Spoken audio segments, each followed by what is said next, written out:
Voy a hacer una grabación de este tema y empezaré a subir para que todos los alumnos de la autoescuela podáis ver todos los días los temas.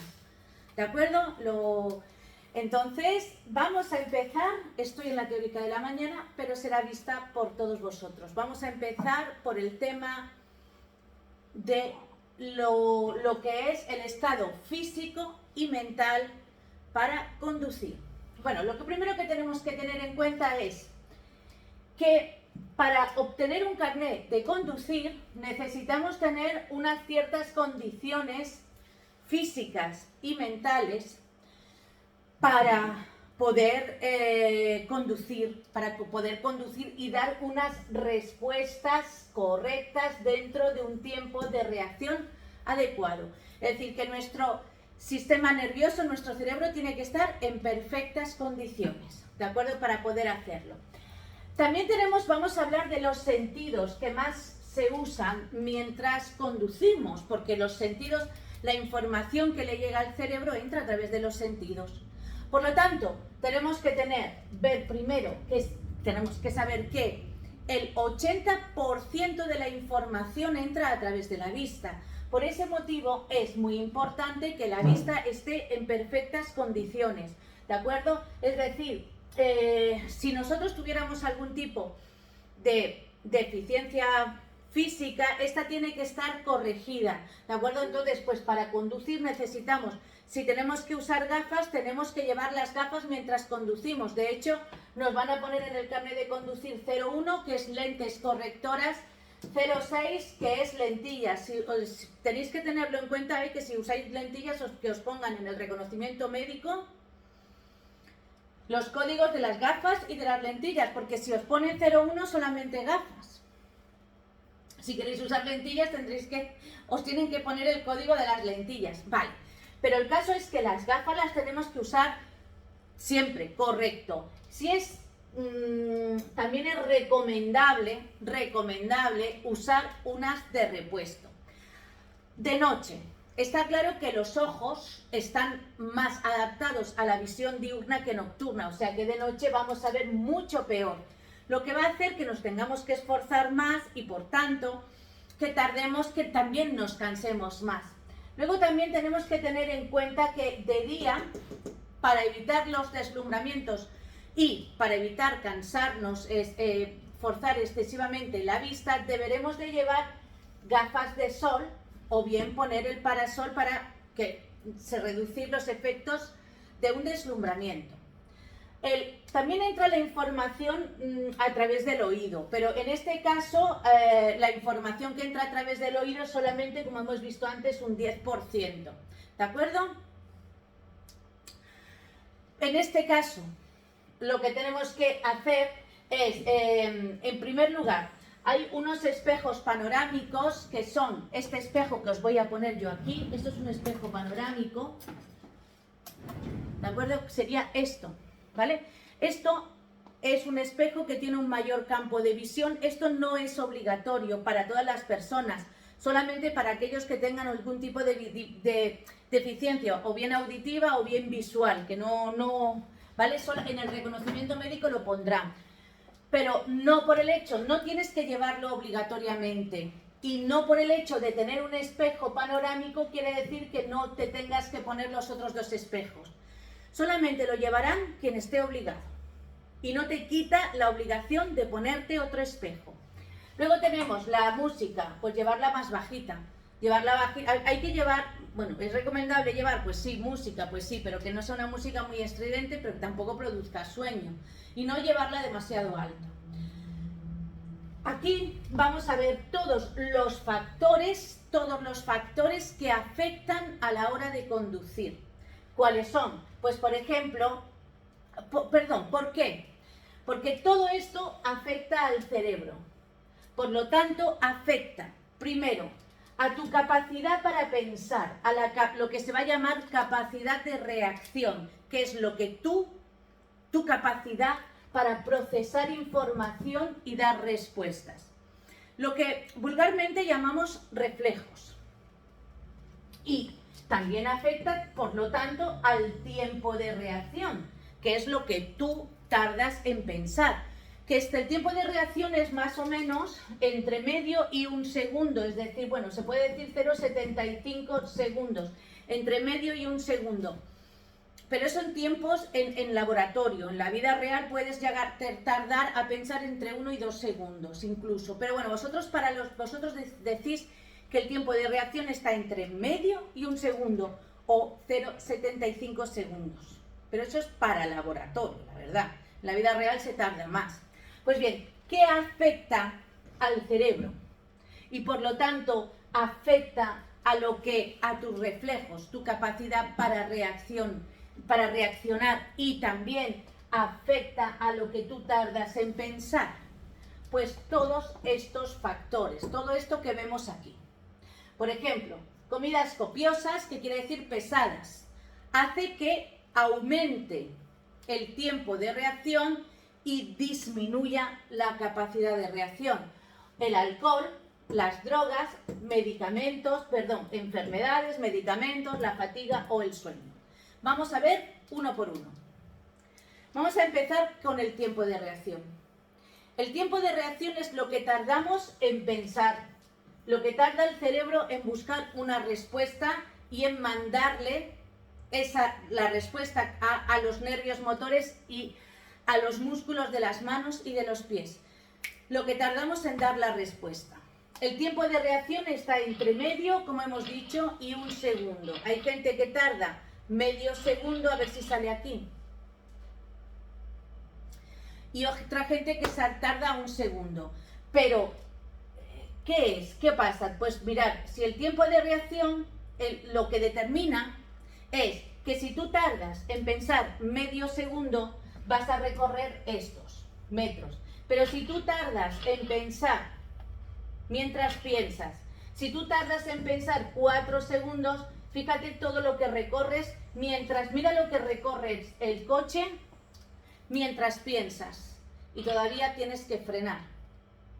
Es decir, el problema del tiempo de reacción está por lo que tardas en pensar.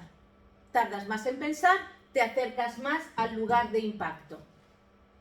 ¿De acuerdo? Y ya llega un momento en que no puedes ni tomar decisiones. ¿Me estáis entendiendo? Sí. ¿Vale? ¿Vale? Vale. Lo normal es que sea entre medio y un segundo. Bajo los efectos del alcohol se puede llegar a tardar hasta incluso 4 segundos. La fatiga. La fatiga es el cansancio. ¿Vale? El cansancio. ¿Qué produce? Pues que tardes más en reaccionar. Produce continuos movimientos en el asiento, ¿de acuerdo? Porque el cerebro intenta mantenerte despierto para que no te duermas. ¿Qué produce ¿Cuáles son las causas de la fatiga? Pues, por ejemplo, monotonía. Una carretera monótona, ¿de acuerdo? Tardamos más en reaccionar. Una carretera muy monótona. O una mala postura en la conducción. O carreteras en mal estado. O alcohol. O comidas muy pesadas. Hacen que te canses antes, ¿vale? Pues mira, pues por la monotonía, porque te aburres y no haces nada. Una mala postura porque tienes que hacer mucha fuerza, muchos esfuerzos y te cansas antes. Si la carretera está en mal estado, porque, si la carretera está en mal estado, porque te tienes que esforzar más, por lo tanto te vas a cansar más. El alcohol, al final, es un depresor del sistema nervioso central. Y luego tenemos las comidas muy pesadas, pues llega un momento que son difíciles de digerir. Por lo tanto, producen fatiga. Otro factor que afecta a la conducción es la somnolencia. La somnolencia es necesidad de dormir. En este caso, ¿qué baja? Baja o disminuye, porque disminuir es bajar, primero la concentración y la capacidad de reacción. Y por tanto, sube el tiempo de reacción. Es decir, es lo mismo. Si el tiempo de reacción es lo que tardas, los segundos. Si tienes sueño, aumenta el tiempo de reacción, sube el tiempo. Tus reflejos, que es tu capacidad para conducir, ¿qué es? ¿Mayor o menor? Si tienes sueño, menor. Es decir, la capacidad disminuye, el tiempo aumenta. Capacidad disminuye, el tiempo aumenta. Perfecto. ¿Qué más produce el sueño? Produce Una mayor relajación, una mayor confusión y una mayor agresividad en la conducción. ¿De acuerdo? Es decir, todavía es peor si la fatiga hacía lo mismo, aumenta el tiempo de reacción, disminuye la capacidad de reacción. Con el sueño ocurre lo mismo, pero en mayor grado. ¿Vale? Pasamos. ¿Podemos conducir con sueño? No. ¿Qué podemos hacer? Primero, dormir las horas que sean necesarias. Si vas a hacer un viaje, ve habiendo dormido. No vayas sin haber dormido, es decir, o no pienses que de noche se conduce mejor y te tires toda la tarde trabajando, todo el día trabajando y después te hagas un viaje de 8 horas. ¿Por qué no? Hay que dormir. De vez en cuando te paras y te mojas la cara. Llevas el vehículo ventilado para que haya más oxígeno. De vez en cuando, algún que otro café te tienes que tomar. Y recuerda que cada 2 o 3 horas de conducción seguida tienes que parar a descansar. Cada 2 o 3 horas de conducción seguida. ¿Teniendo sueño o no? ¿Qué? Digo que teniendo sueño o no. Exactamente, cada 2 o 3 horas, con sueño o sin sueño, hay que descansar. ¿Vale? No es obligatorio. Bien, vamos a ver. Los conductores profesionales tienen que parar sí o sí cada 4 horas o 4 horas y media, porque si no los multan. A un conductor no profesional como nosotros, no. No tenemos que parar no es obligatorio. A ver, es que lo tenemos que hacer, es aconsejable, cada 2 o 3 horas, porque tener menos experiencia, tampoco es nuestro trabajo, también duramos menos. ¿De acuerdo? También se dura menos. Ahora hablemos de otro factor que afecta a la conducción, como es el alcohol. El alcohol afecta negativamente, como podéis observar aquí en el esquema. Afecta negativamente porque es un depresor del sistema nervioso central, es un depresor del cerebro. Produce somnolencia, aumenta el tiempo de reacción, como podremos observar luego, disminuye, baja tu capacidad de reacción, ¿de acuerdo? ¿Qué factores afectan, te hace que te afecte más o menos el alcohol? Porque la tasa de alcoholemia, la cantidad de alcohol o la alcoholemia, que es tener alcohol en la sangre, no todo el mundo con la misma dosis de alcohol le afecta lo mismo. Hay unos factores personales que hacen que te afecte más o menos. ¿De acuerdo? Entonces, esos factores son, por ejemplo, la edad. Pregunta de examen. Los menores de 18 y mayores de 65 les afecta muchísimo más el alcohol que una persona que está de 25 años, por ejemplo. Es decir, menores. Luego tenemos también el peso. Las personas más gruesas les afecta menos. Luego tenemos también lo que es la costumbre a tomar alcohol, que puede que, claro, si estás acostumbrado a pegarle al alcohol, pues te afecta menos. O luego también tenemos la forma de tomarlo, es decir, no es lo mismo tomarlo en ayunas que tomarlo con la comida. Si lo tomas con la comida, tarda más en llegar a la sangre. No es lo mismo tomarlo porque estás de juerga a tomarlo, ¿de acuerdo? O porque es tu cumpleaños y es una celebración que te afecta mucho más. Depende también de cómo estés. ¿Vale? El alcohol no es igual para todo el mundo.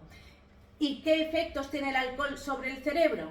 Pues como podéis observar, aumenta el tiempo de reacción, tardas más en pensar. Se puede llegar a tardar en pensar hasta 4 segundos, reduce la capacidad, es decir, aquí el tiempo sube,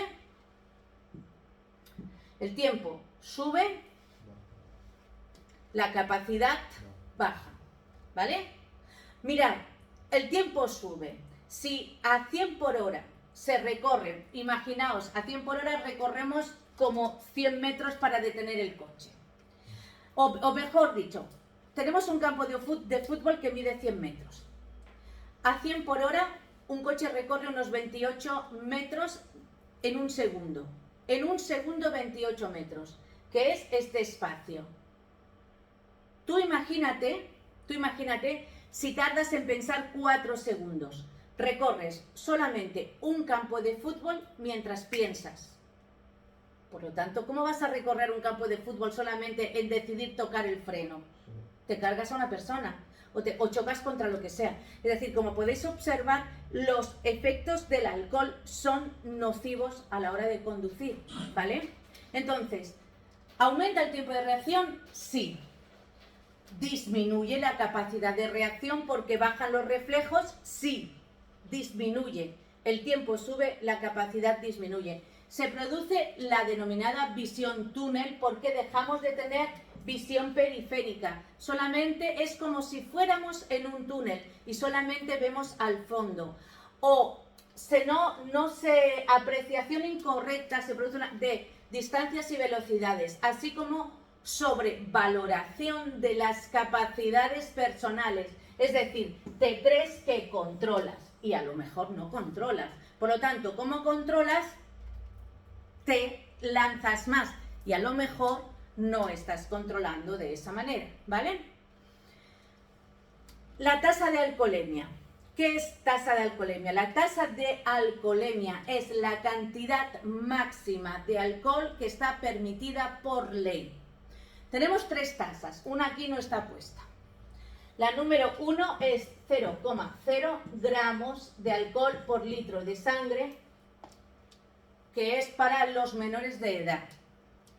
¿De acuerdo? Es decir, que quien lleva bicicletas, un niño de 16 años en bici es un conductor. Tasa de alcoholemia, 0,0.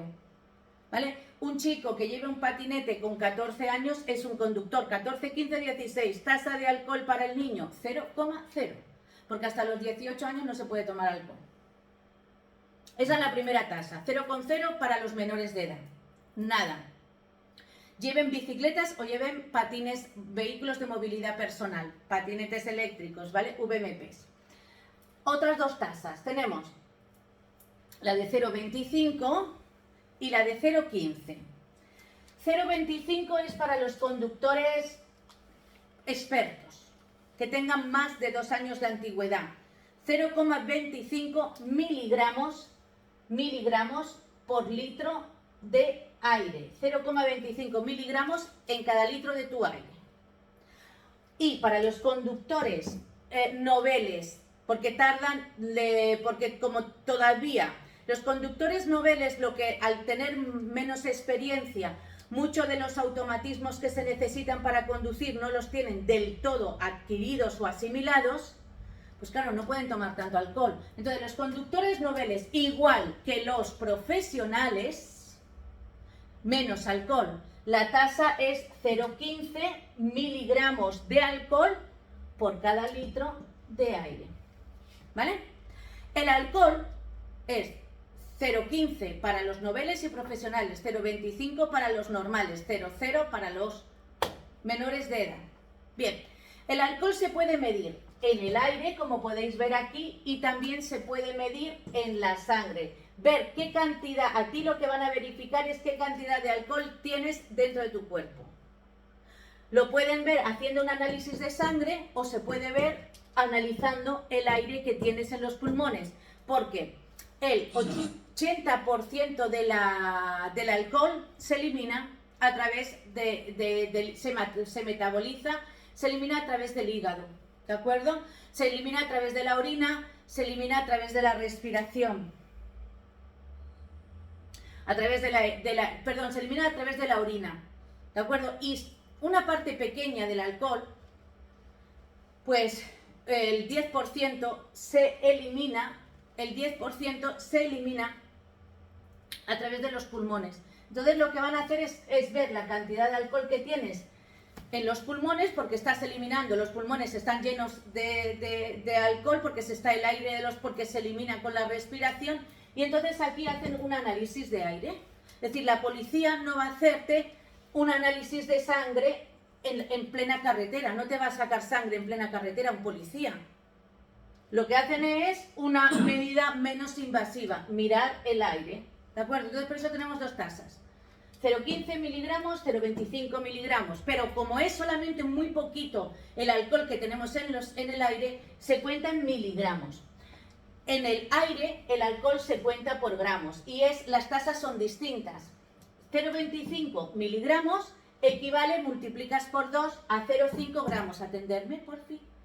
0,25 miligramos es 0,5 gramos. 0,15 miligramos por 2 es 0,3 gramos, ¿vale? Vosotros, yo creo que con que os aprendáis esta, luego lo multiplicáis por 2 y si os preguntan por aire, sabéis que tienes que buscar una respuesta que ponga miligramos. Que te preguntan cuánto es la tasa de alcohol en sangre, busca una respuesta que ponga gramos. Control de alcoholemia. ¿Cómo se hace? ¿Quiénes están obligados a someterse a las pruebas de alcoholemia? Vale, vamos a ver, exactamente. Obligados están todos los conductores. Todo el que conduzca un vehículo, ya sea una bicicleta, un vehículo de movilidad personal, o un coche, o una moto, o un camión, o un autobús. Todos los conductores. El resto de los usuarios, es decir, por ejemplo, un peatón está obligado a someterse solo si está implicado en un accidente. El resto cuando estén implicados en accidentes. Ahora, control de alcoholemia. ¿Cuándo te hacen someterte a la prueba de alcoholemia? Pues por cometer infracciones, si tú te vas saltando semáforos o stops, una de las consecuencias es que además te hagan someterte a la prueba de alcoholemia. O por ejemplo, porque tengas síntomas evidentes de impregnación alcohólica porque el coche vaya haciendo heces, puede que paren y te hagan someterte a la prueba de alcoholemia. Porque si hay un control, por ejemplo, si hubiera un control y te toca, te toca. Si pasan 10 coches y al número 11 le toca soplar, pues te tocó. ¿Te puedes negar? Pues no. ¿Vale? Y en los controles y también por estar implicado en un accidente, pues si te toca, te tocó. ¿Cómo se tiene que hacer la prueba? Ten en cuenta que tiene que haber un protocolo de cómo se hará la prueba, porque si no, en un juicio, el juicio pues no es válido, la prueba no es válida y a lo mejor uno se va, si la prueba no está bien hecha, pues el juez no la puede tomar en cuenta y uno se va de rositas. O sea, que los agentes tienen que hacerla. Es decir, las leyes están para cumplirlas, para obedecerlas, pero los agentes también tienen que cumplirlas porque hay unos derechos que tienen los usuarios. En este caso, los conductores. A mí la prueba de alcoholemia, que esto es una cosa muy seria, me la tienen que hacer de manera que tenga todo la mayor seguridad para mí. Lo primero es que te harán soplar una vez.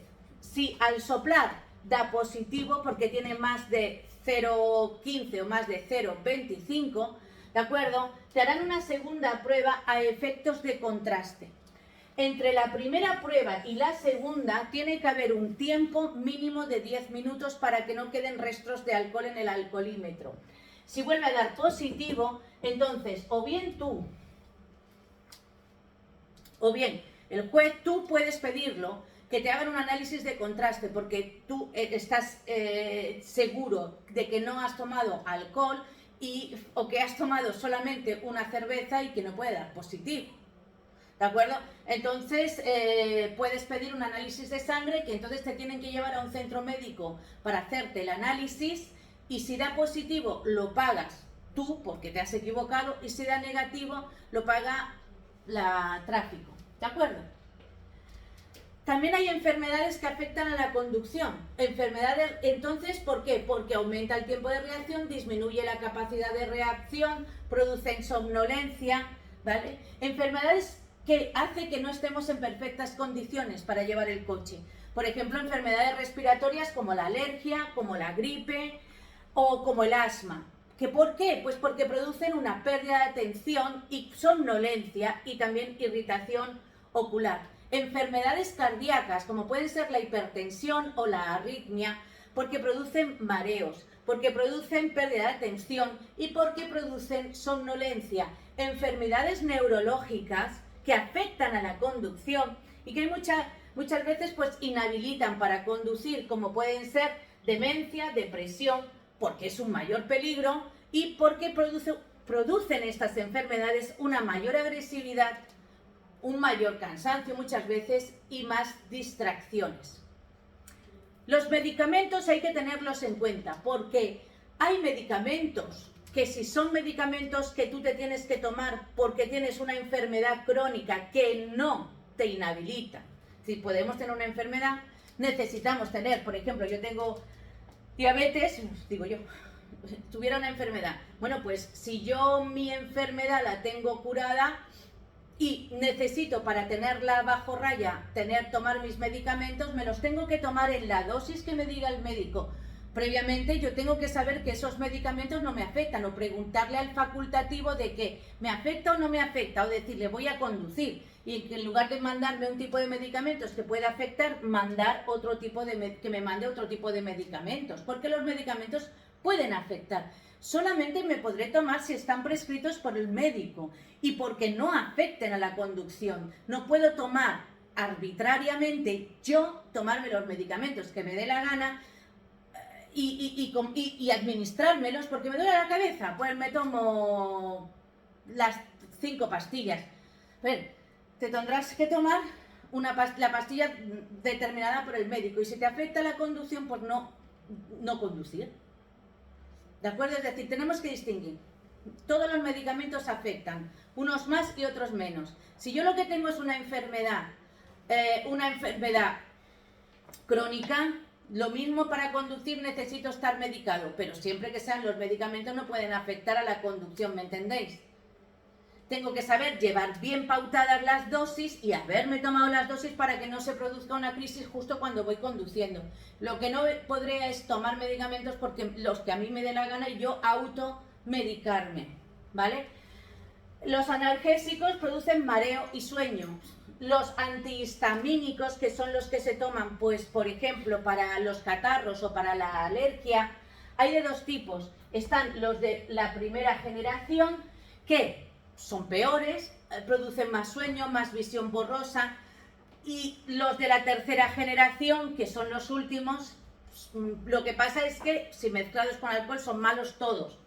Luego tenemos los de la tensión, antihipertensivos o vasodilatadores, que producen mareo e hipotensión. Luego tenemos los ansiolíticos, estos producen sueño, producen visión borrosa y producen lentitud, ¿de acuerdo? Y luego tenemos los antidepresivos, que van a producir mareo, van a producir sueño, van a producir cansancio y van a producir visión borrosa. Es decir, todos estos medicamentos van a afectar a la hora de conducir. Bueno, ya hemos acabado este tema. Ahora lo que tenemos que hacer es, en el test, en las señales, voy a grabarlo, voy a ponerlo aquí. ¿De acuerdo? En el test mejor, en el test